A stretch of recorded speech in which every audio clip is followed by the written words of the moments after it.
YouTube, what's up guys? Welcome back to the channel. Hope everyone's having a wonderful day. Back on my Toyota Tundra Crew Max 5.7 liter. We are going to be doing the rear brakes today. So I'm going to show you guys how to install rear brakes. This is going to be a new rotor and new brake pads, same caliper. It'll be a really nice detailed job. I'm excited to do it. We'll pull the wheels off. I'll show you guys how to do each one. We just did the front ones. They look amazing. Look how good that turned out. Absolutely awesome. We will return for another video here soon on my Tundra. I'm going to show you guys how to black out the inside here, all up underneath here, and then I'm going to show you guys also how to paint your rotors on your truck, rotors and your calipers on your truck to make them look aesthetic as well, because my whole thing needs a touch up. It's not as black as the rest of the truck is, but I'm very excited to do it.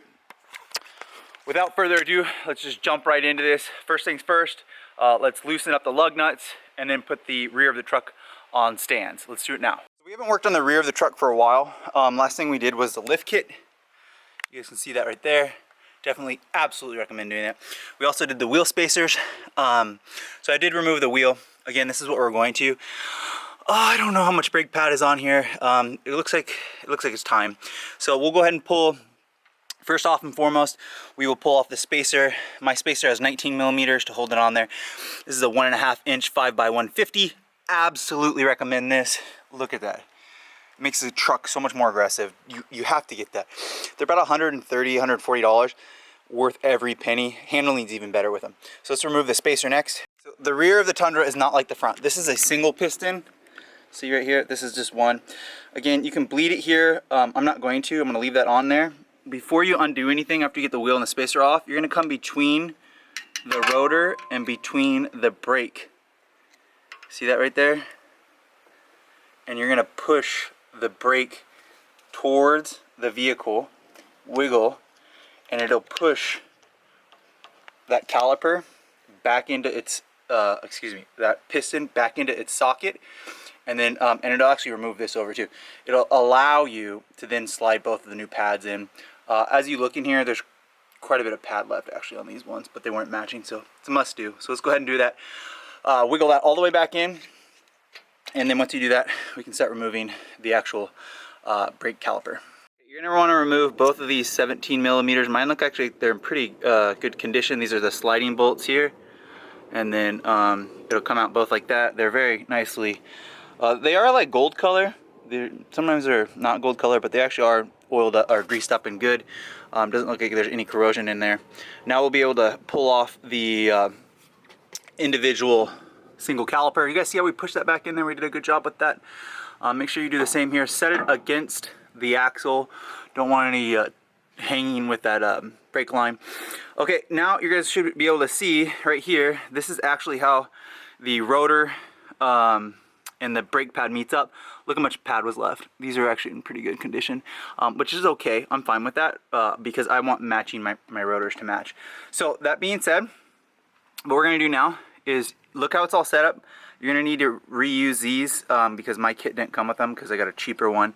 The little brake keeper, I can't think of what they're called. They're just brake keepers. The metal parts, we're gonna reuse them. And then now we're gonna come over to here, which these are maybe 19 or 18 or 17. Let's see if they're 17. They are 17. We're gonna break this loose so that I can set this over on the side. You can actually remove the brake pads now if you'd like. We're gonna actually leave them in until we get the rotor off. Okay, once again, so pistons over there.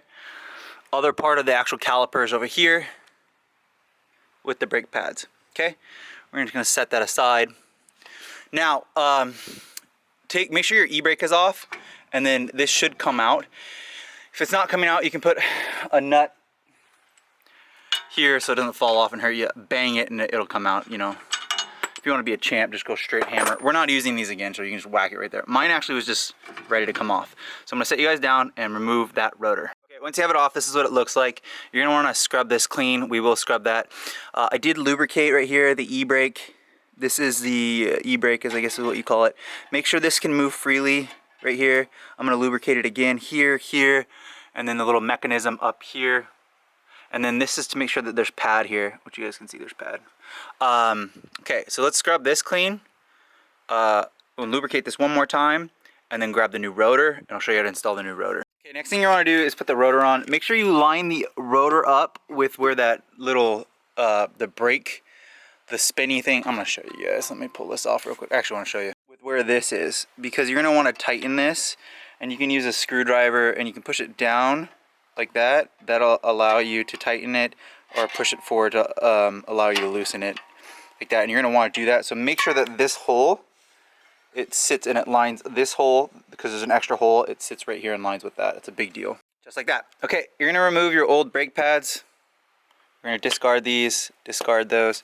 We're going to move, we're going to slide the new brake pads. We're using the original keepers. I guess they're called metal retainer keepers is what I'd call them. And we're just going to slide that in there like that. I did fill up the sliders with lubricant. Definitely grease those up with some lubricant. And then we'll go ahead and mount this back on, and I'll show you how to do that. Bam, just like that. I will come back.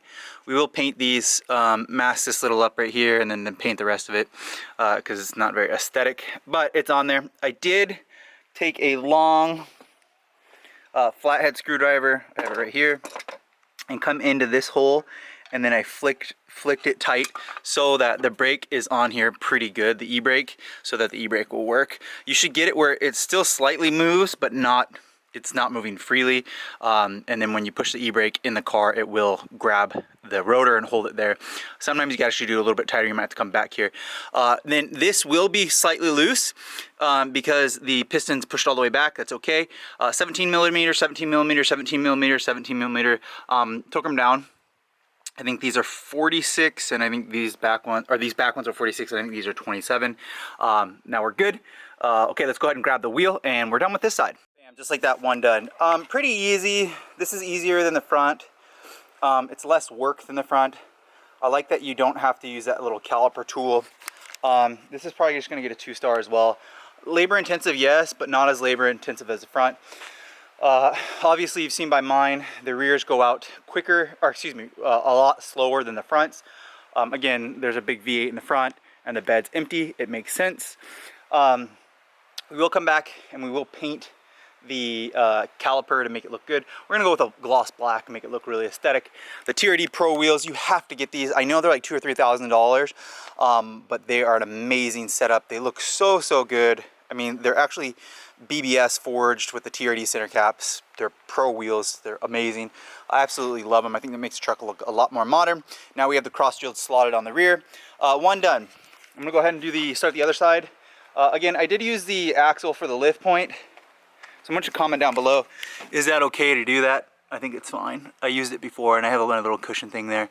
We're gonna go ahead and switch the jack to the other side of the truck and do that side. Since we are done with this, make sure to torque the lug nuts down. I think it's like 105 pounds, I'm not sure, but really get after them. That being said, the rear side is done. Looks a lot more modern. I know kind of just focus on the wheel, but look at that. And then we did the front, and we've been driving for about a week on the front, and they are awesome. They work so well. Really like them. Okay, so there's the old. We're all done. Pulled them off. Again, there was quite a bit of pad left, but we needed to have them matched. So now we have the perfectly matching rotors. Look at that. Those look so good in there. Wow. If we come over to the other side, the light will hit it better. This is a much easier job than the fronts, but wow, that looks so good. We will come back and we will paint the calipers, but the rotors with that glass, I can't even say it. Gloss black looks so good on them. I really like it. I do need to paint the fender wells, which I will here soon. I'll show you guys. I'll do that in the same video that I do the calipers. But other than that, that's how you do it. 2 stars. It's not a 3-star. It's not difficult. It's just labor intensive. This is much easier than the fronts. If you have issue getting the rotor off, again, just smack it with a hammer. It will come off. It wants to come off. And then make sure that you do the e-brake tight enough so that you still have e-brake, okay? Make sure you do that. And then before you go for a drive, watch, you gotta push these brakes because it'll go to the floor. See that? It went all the way to the floor. You gotta, now it went mount pump. You don't wanna drive and it doesn't work. And then the e-brake, yeah, the e-brake's way tighter now and it'll hold. It's so much better. Cool. Okay, and now I need to clean my Tundra. Please make sure to like, subscribe, swingboymitch.com. What are we doing next? Gosh, I got a lot of projects to do. Evo 10 has like 40 mods, or Evo 9, sorry, Evo 9 MR has like 40 mods. I want to black out the FRS wheels, and then I still need to take the FRS to get an inspection. And then MR2, I'm waiting for one little thing I'll show you guys real quick here. Please, yeah, make sure to like, subscribe, check out all my other stuff. The Tundra has done really well, you guys have liked it. But the MR2, I'm waiting on one thing for the fuel pump. It's this little thing right here, and that should be here pretty soon. And then hopefully the MR2 runs again. We're gonna put a new seat. I have new seat covers. You can see that one's worn. I'll be in another video for that. And then we'll take the MR2 out. I might just get a complete new ECU. This thing needs to be taken to the track. And then this year, I'm gonna try, well, maybe this year, maybe this year, maybe in October, I'm gonna try to go to SIR or Pacific Raceways and run some quarter miles with all the cars. So I'm gonna do that. And then I do wanna start the Turbo CELICA video as well. Make sure to like, subscribe, swingbymitch.com. Appreciate you guys so much. See you then.